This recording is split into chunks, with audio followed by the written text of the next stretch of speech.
Acentos que narran la paz. Voces que entonan las historias del fin de la guerra. Es lamentable que en Colombia los líderes campesinos, los líderes sociales terminen sus vidas así. Que no haya tanto derramamiento de sangre, tanto sufrimiento como el que hemos pasado nosotros. Estamos en mora de cambiar, porque estamos en un proceso de posconflicto. Es que tenemos que olvidar el rencor, porque el rencor es algo que nunca va a dejar que este país viva en paz. El sentir del pueblo, la vivencia del país. Para mí la palabra de este país es la resiliencia. Serie producida por el proyecto Hacemos Memoria, un convenio entre la Universidad de Antioquia y la Deutsche Welle Academy, con el apoyo de la cooperación alemana.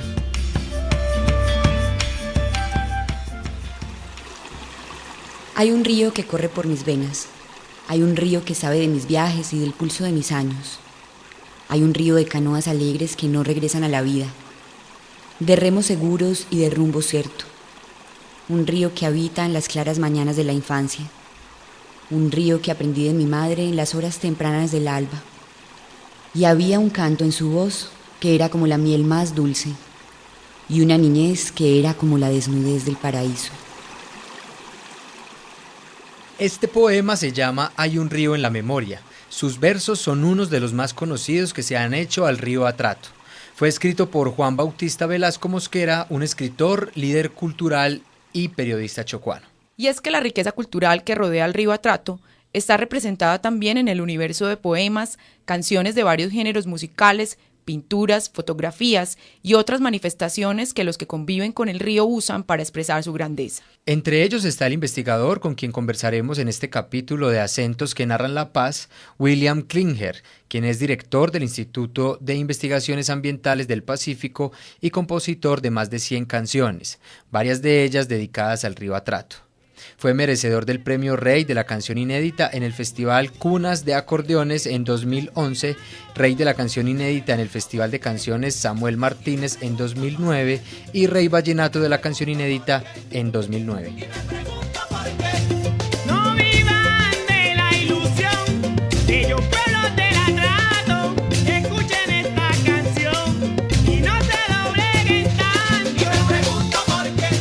El Atrato no solo es el sitio donde me crié, sino que fue como el elemento inspirador de mis primeras composiciones. Yo viví todo el tiempo en Quito y primero componía música folclórica chocuana, o compongo aún música folclórica chocuana. Y eso luego pues lo fui mezclando con otros géneros musicales como la salsa, como el vallenato, pero sí hay una canción que se llama Majestuoso Atrato. Lo que narra es la situación del atrato como en los tiempos de guerra. Seguramente habrá que hacer una canción en estos tiempos que son de mayor tranquilidad. ¿Qué sentimientos le genera el atrato? El atrato me brinda como los recuerdos más importantes de mi infancia. Allí me crié nadando en el río, allí aprendí a nadar, allí atravesaba los caminos, allí pesqué, allí esperaba la producción de plátano y otras frutas para comprar. Por allí navego todo el tiempo hasta hoy. Así que el atrato tiene mucho que ver en mi vida y seguramente tiene que ver mucho más en la vida de la gente que siempre estuvo allí. Así que el atrato es la representación del eje articulador de una estructura ecológica principal que sin ella es imposible visualizar a la gente del departamento de Chocó.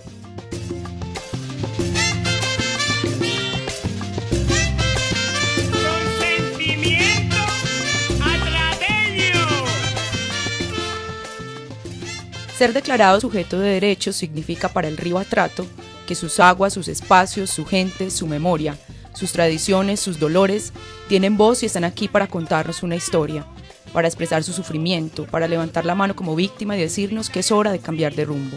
El río Atrato es la tercera vena hídrica del país, con cerca de 750 kilómetros caudalosos que reciben 15 ríos y 300 quebradas.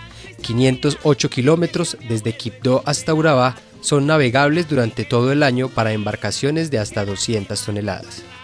La cuenca del río Atrato es uno de los territorios del mundo con mayor riqueza biológica, étnica y cultural. Está constituida por 33 municipios, 19 en el Chocó y 14 en Antioquia. Es el cordón que conecta dos subcontinentes y es paso obligado en el intercambio de fauna y flora.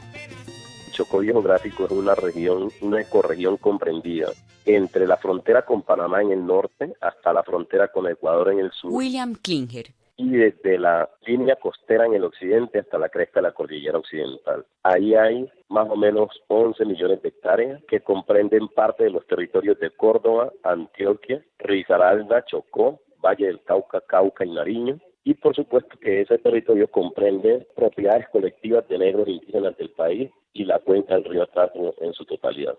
Desde Chocó le ponen acento a la memoria. Considerando la riqueza de esta zona y el daño acumulado durante años, la sentencia T622 de la Corte Constitucional le pide al Ministerio del Medio Ambiente y a las autoridades ambientales que descontaminen el río, restablezcan su cauce y lo reforesten. Cristina Gallego hace énfasis en la prevención y en la relación que debemos tener con los ecosistemas de ahora en adelante.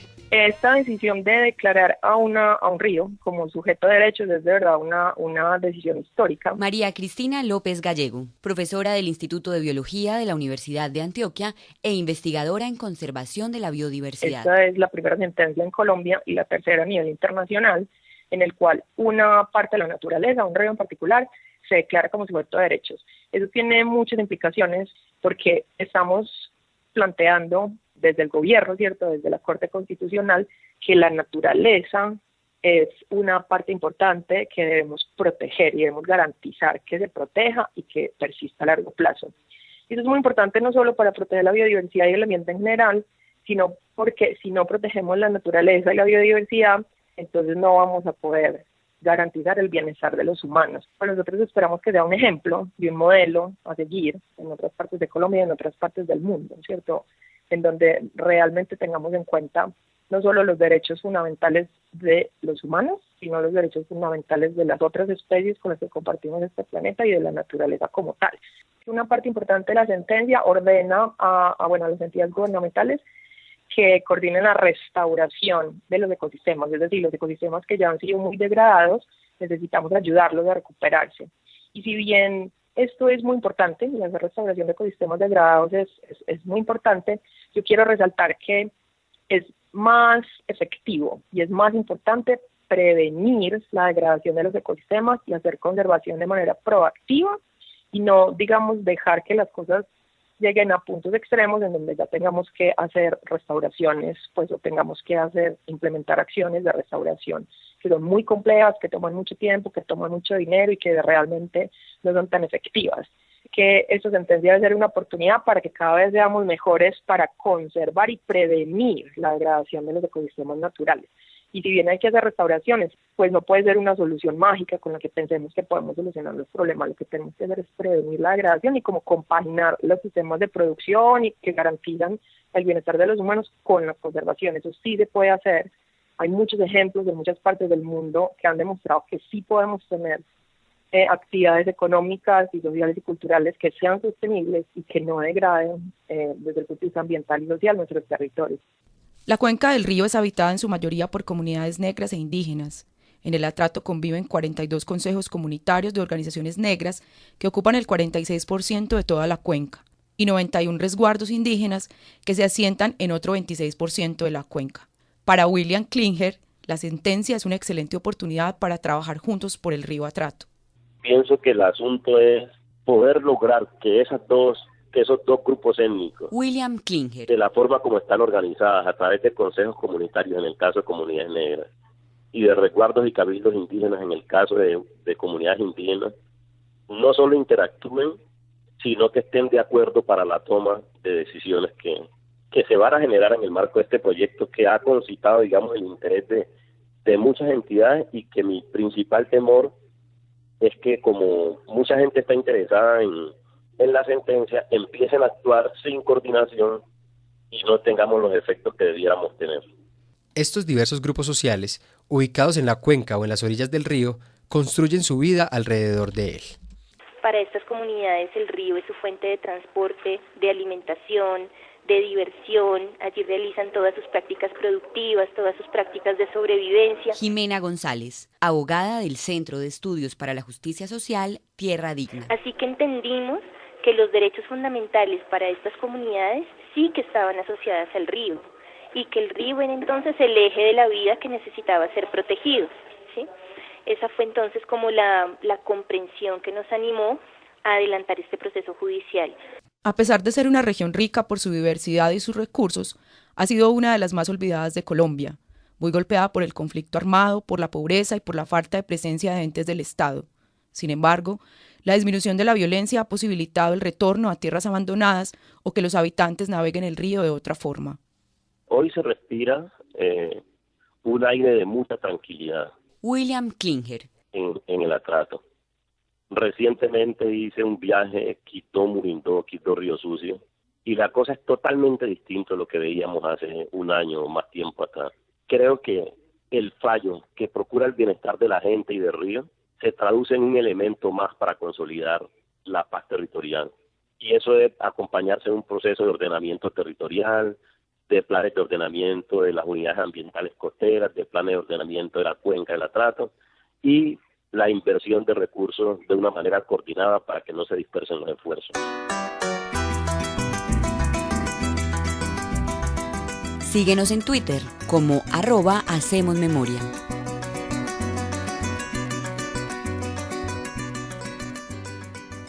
El Atrato es una ruta de comercio entre Quibdó, Turbo y el puerto de Cartagena.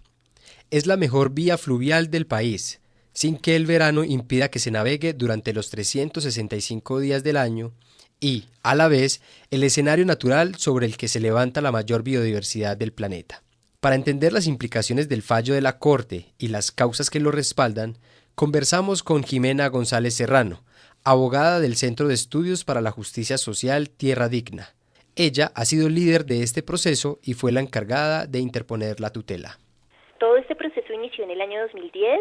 Todo este proceso era parte de la construcción de la Agenda Regional de Paz del Departamento del Chocó. Las comunidades del Chocó siempre han entendido que la problemática de la guerra y el conflicto está asociado con los intereses económicos y con la gran riqueza en recursos naturales que ellos tienen. Así que para poder entender ese conflicto era importante entender los intereses en el territorio y las transformaciones en el territorio. Fue un camino sobre todo de investigación y de trabajo con las comunidades. Ya en el año 2013 se da un segundo paso, que es la realización de una escuela de formación con diferentes líderes de todas esas subregiones. Esa escuela se conoció como la Escuela Cultivadores de Dignidad, fue apoyada por la Unión Europea y por organizaciones suecas y lo hicimos en un trabajo conjunto con la Universidad de la Región, la Fundación Universitaria Claretiana, la Red Departamental de Mujeres del Chocó y el Foro Interétnico, eso sí, con todas las organizaciones del territorio.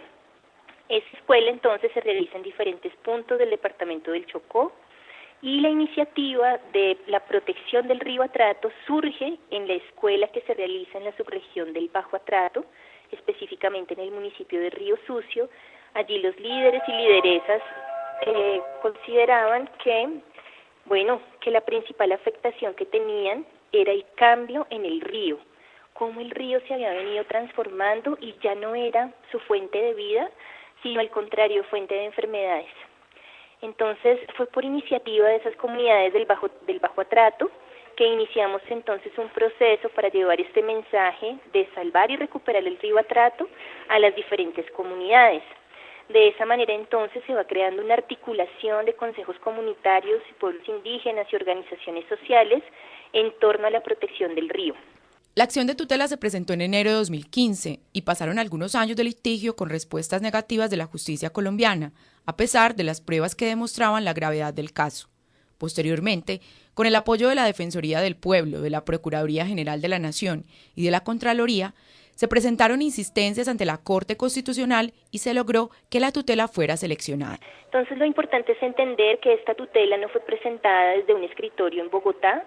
Esta tutela y este proceso fue parte de toda la organización de las comunidades en torno al río, partió de un proceso de fortalecimiento comunitario, de investigación científica, también un trabajo muy importante de movilización de la gente, y es eso lo que permite que una acción de tutela de esta magnitud pueda tener un sentido y pueda tener, digamos, un resultado positivo. Jimena, ¿cómo ve usted la aplicación de las tareas que puso la sentencia? Digamos que nos enfrentamos a un gran reto. Obviamente las sentencias judiciales en este país no necesariamente se traducen en realidades, se traducen en políticas y tenemos lastimosamente un Estado que no responde necesariamente a ese tipo de sentencias. Así que nosotros tenemos muy claro que la sentencia no es el fin del proceso, que la sentencia, si bien en sí misma es un logro muy importante, ahora hay que emprender, muchísimos esfuerzos para alcanzar su implementación. En ese sentido tenemos muchos desafíos. El primero de ellos, y que me parece más clave, es la apropiación de recursos.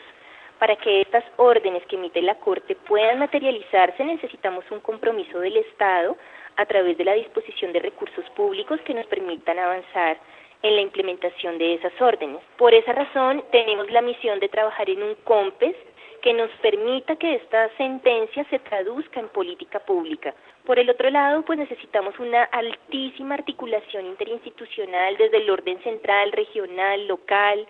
Necesitamos que en la implementación se cambie el modelo de gobernabilidad y gobernanza sobre los territorios. No podemos permitir que el Estado siga haciendo lo mismo. Necesitamos que se tomen en cuenta a las comunidades y que las comunidades tengan una voz en la decisión sobre el futuro de sus territorios. Por el otro lado, la cuenca del Atrato no es solo una cuenca del Chocó, es una cuenca que también compromete el departamento de Antioquia en 14 municipios, así que también vamos a necesitar una interrelación y conexión permanente con esos municipios, con sus autoridades, con sus comunidades, con la idea de que la cuenca del Atrato ampliamente comprendida pueda ser efectivamente protegida y este río efectivamente tenga derechos, ¿no? El fallo de la Corte Constitucional ha puesto el lente sobre los problemas de contaminación que afectan el río Atrato. Investigadores de la Universidad de Antioquia y del Instituto de Investigaciones Ambientales del Pacífico incluyeron algunos de ellos en los informes que entregaron a la Corte Constitucional. Describimos diferentes impactos de estas que son actividades extractivistas, no sostenibles, hechas con prácticas que ambientalmente y socialmente son muy perjudiciales. María Cristina López Gallego. Y pues describimos en detalle cómo estas actividades de minería, deforestación, de explotación forestal pueden resultar en degradación de la biodiversidad, pueden resultar, por ejemplo, en extinciones locales o extinciones generales de especies, pueden degradar, digamos, toda la estructura de las comunidades biológicas y pueden también degradar las funciones de los ecosistemas. Y esto es importante entenderlo, no solo porque esto tiene un impacto sobre la biodiversidad como tal, sino porque el bienestar humano, la mayoría de las necesidades que tenemos los humanos para estar bien, dependen de que los ecosistemas funcionen bien. Dependen básicamente de lo que llamamos servicios de ecosistemas. Entonces nosotros también en este reporte técnico para la Corte Constitucional describíamos cómo cuando las especies se extinguen y cuando los ecosistemas son degradados, nosotros estamos perdiendo los servicios ecosistémicos que son muy importantes para mantener a las comunidades humanas que están asentadas en el Atrato. Por ejemplo, la provisión de alimentos, de maderas para construcción, de otros materiales para construcción o para artesanías, de medicinas, todos los servicios que prestan los ecosistemas en la regulación de los ciclos hídricos, de la regulación del clima, polinización para cultivos, e incluso muchos servicios culturales que presta la biodiversidad, como materiales para hacer instrumentos musicales o para ceremonias mágico-religiosas, etcétera. Juan Felipe Blanco, profesor del Instituto de Biología de la Universidad de Antioquia y doctor en Biología Poblacional y Ambiental de la Universidad de Puerto Rico. Es claro por los estudios locales y los estudios que hay en otras partes de Sudamérica que deforestación significa un mayor arrastre de sedimentos hacia las ciénagas y por lo tanto, y el mismo río Atrato y por lo tanto procesos de sedimentación aguas abajo, taponamiento de cañones, colmatación de ciénagas. Entonces es eso en primera instancia. En segundo lugar, que el río Atrato es uno de los sitios más ricos en ictiofauna, no solo en Colombia, sino en Sudamérica, y por lo tanto un efecto directo de esa sedimentación es la reducción de la diversidad íctica o la riqueza íctica.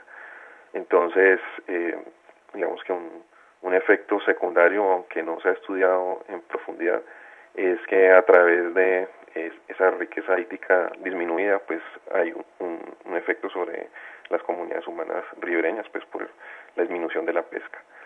Es claro que hay acumulación de mercurio en peces, en los sedimentos, y esto pues se convierte en el primer peldaño para que el mercurio producto de la minería legal e ilegal ingrese a lo que se conoce como redes tróficas o redes alimenticias. Es decir, que los peces que se alimentan de microorganismos que están en los sedimentos, plantas o animales, pues incorporan a sus músculos el mercurio. y a partir de ahí pues el mercurio empieza a pasar de un consumidor a otro hasta que llega a los seres humanos. Y finalmente, para complementar todo este aporte que habían hecho colegas trabajando en el río Atrato, en la parte alta, pues yo propuse toda esta descarga de sedimentos y mercurio va a depositarse finalmente en la parte baja del río, en lo que se conoce como el delta del río Atrato, que es el que recibe no solo el agua, sino los sedimentos que se están descargando naturalmente en la cuenca y por lo tanto cualquier adición producida por actividades humanas legales o ilegales. William Klinger. El río Atrato tiene 2 o 3 problemas de contaminación muy fuertes. El primero es la contaminación por mercurio originada en la ilegalidad de la minería que está en el territorio. El segundo es la contaminación de las aguas por el vertimiento directo de excretas y basuras ante la falta de plantas de tratamiento y acueductos y alcantarillados formales y sitios de disposición final de basura adecuados. Y la tercera es la contaminación originada por el cultivo de palma africana y por los cultivos de uso ilícito que vierten sus contaminantes de manera directa al río. Eso al mismo tiempo genera procesos de deforestación y consecuentemente sedimentación, que son los que tienen al río en las condiciones en las que está hoy. Sin embargo, el Atrato tiene noticias buenas. El Atrato tiene poblaciones importantes de especies amenazadas como la nutria, el manatí, el bocachico, la doncella, la boquiancha, que sin duda tienen que utilizarse como noticias positivas para garantizar que la protección de esas poblaciones que son abundantes en el Chocó y que están amenazadas en otros lugares pueda tomarse como una posibilidad de financiar proyectos de conservación de esas poblaciones que se traduzcan en bienestar colectivo para la población.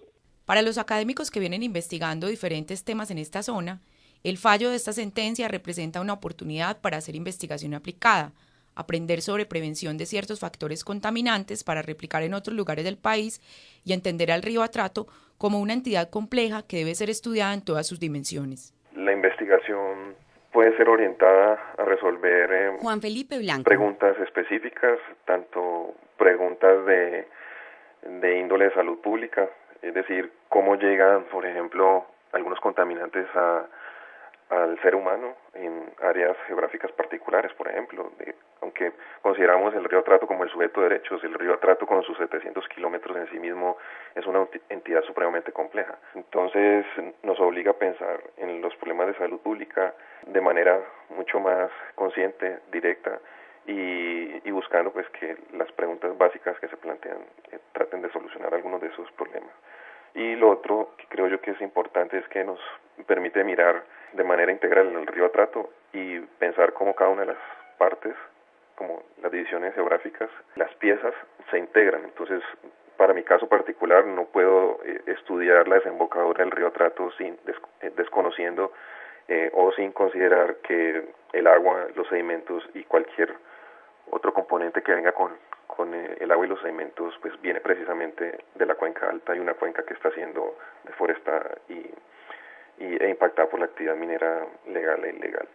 Entonces, nos obliga a pensar más en contexto y creo que hacer menos separación entre lo que es ciencia aplicada y ciencia María básica. Cristina López Gallego. Nosotros creemos que es una oportunidad importante, digamos, para que las entidades gubernamentales traten de tener estrategias más concretas y más efectivas y que de verdad tengan un impacto a largo plazo en el Atrato, en el Chocó y ojalá en otras partes de Colombia.